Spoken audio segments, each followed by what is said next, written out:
They didn't break her mind, they programmed it. Welcome to the dark dive into Project Monarch. Picture the 1950s. The Cold War is raging, paranoia is in the air, and the CIA greenlights a program so secret, so dark it makes MKUltra look like a child's game. This was Project Monarch. Its goal was simple and terrifying: to create the perfect, controllable human. A living puppet, an asset that could be activated, used, and then put back on the shelf, with no memory of what they had done. How did they plan to achieve this? The method was as brutal as it was precise. They used trauma. Trauma so severe, so overwhelming, that the human mind couldn't cope. It would shatter. The personality would fracture like a pane of glass hit by a hammer. Each of those broken shards would then be molded into a new, separate personality, an alter. Think of it like a compartmentalized hard drive. One alter would be created to hold all the pain, all the horror, so the rest of the person could function. Another alter would be the public face, the one that smiles for the camera, goes. How did they plan to achieve this? The method was as brutal as it was precise. This was the core of Monarch programming.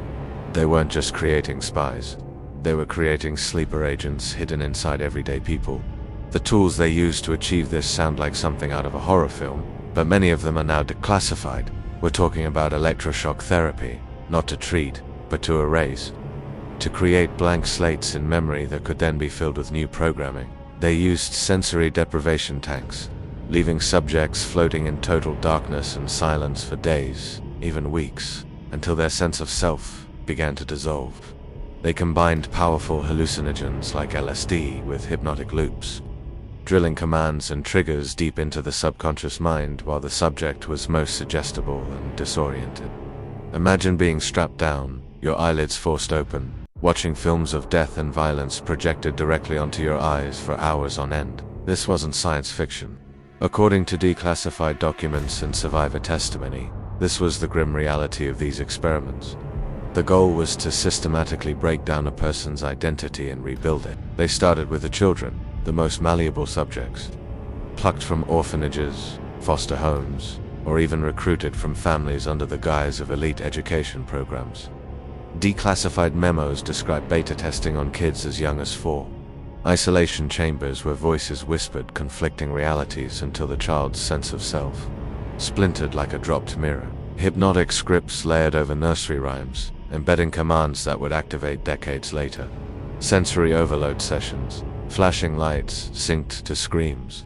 Scents of blood mixed with candy, designed to forge neural pathways of obedience that bypassed free will entirely. The rebuild wasn't random, it was architectural, core identities erased and replaced with handlers' blueprints. One alter for espionage, programmed to seduce and extract secrets without a flicker of hesitation.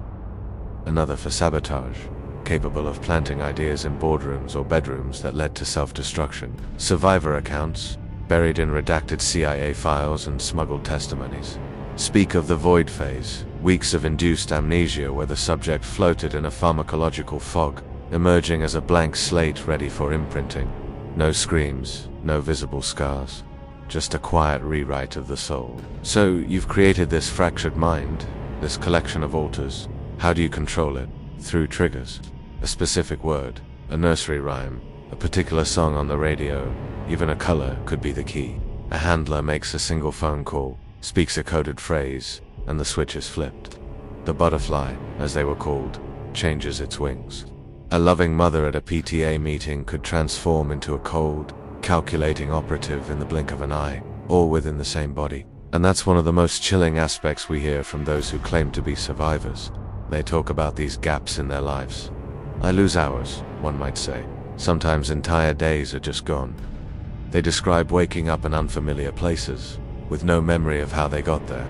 I found train tickets in my pocket to cities I've never visited, and other accounts. The disorientation is profound. Imagine the horror of your own child calling you by a name you've never heard, a name that belongs to one of your other selves, a self you don't even know exists. It's a psychological prison where the walls are made of your own fractured mind, and you don't even know you're locked inside. This is the legacy of Monarch, a life lived in fragments, haunted by the echoes of actions you can't remember. It exists. But the unofficial story, the one whispered in the darkest corners of the internet, was that it was all shut down in the 1970s. That's what they'll tell you. The Church Committee investigations exposed MKUltra and related programs, and the government claimed to put a stop to it all. According to researchers who have dedicated their lives to this, is much more sinister. The program didn't end. It just went deeper underground. The butterflies weren't set free. They were just put in better, more invisible cages. The methods became more refined, the programming more seamless, the control more absolute. They perfected the fracture where crude electroshock once scorched the brain. They now use precisely timed electromagnetic pulses, silent, invisible, delivered through everyday devices you keep beside your bed. Where LSD once tore the mind open with a sledgehammer, they now slip designer dissociatives into food, water, even the air of certain venues, colorless, odorless, gone in minutes, but enough to crack another hairline fracture in the personality. The alters no longer hide in obvious gaps of missing time, they hide in plain sight. A sudden change in taste in music, an inexplicable new accent that slips out, a sexual preference that appears overnight and feels like it was always there. The handlers don't need to meet their assets in shadowy parking lots anymore. They send a push notification disguised as a weather alert, a 3-note jingle in a streaming ad, a color inversion on a phone screen at 3:33 a.m. The butterfly flips without ever knowing it was triggered. Some of the most photographed smiles on the planet belong to people who have no idea they were installed before they ever stepped onto a stage. Their breakdowns are scripted, their comebacks are scheduled, their authentic tears are cued by remote. The cages are no longer concrete bunkers under military bases. The cages of fame, wealth, and the suffocating love of millions who will destroy anyone who tries to wake the butterfly up. And the very worst part, the program finally reached its endgame, self-replicating cages. Today's butterflies are raising tomorrow's caterpillars. They read them bedtime stories laced with trigger phrases. They tuck them in under LED lights, calibrated to specific frequencies. They call it parenting. The program didn't go underground, it went viral. And to this theory, they walk among us now. The perfect spy, who can pass any polygraph because they genuinely don't know they're lying. The perfect assassin, who carries out a mission and then goes back to their 9-to-5 job, with no memory of the blood on their hands. Perhaps most disturbingly, the perfect victim is the celebrity, a pop star, the movie icon, who never remembers the dark rituals that put them on the world stage. Their entire persona a construct, their talent a tool for a hidden agenda. They are the ultimate Manchurian candidate, hidden in plain sight, waiting for the trigger that will make them fly. Every time you see that orange and black wing of a monarch butterfly, take a moment. Ask yourself, who is really flying? Who is pulling the strings? Is it the butterfly itself, or a hidden hand guiding its flight?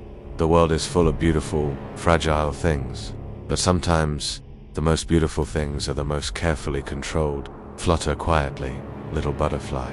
They're still holding the net. If this story shook you, and you're struggling with mental health challenges or have experienced trauma, please know there is help available.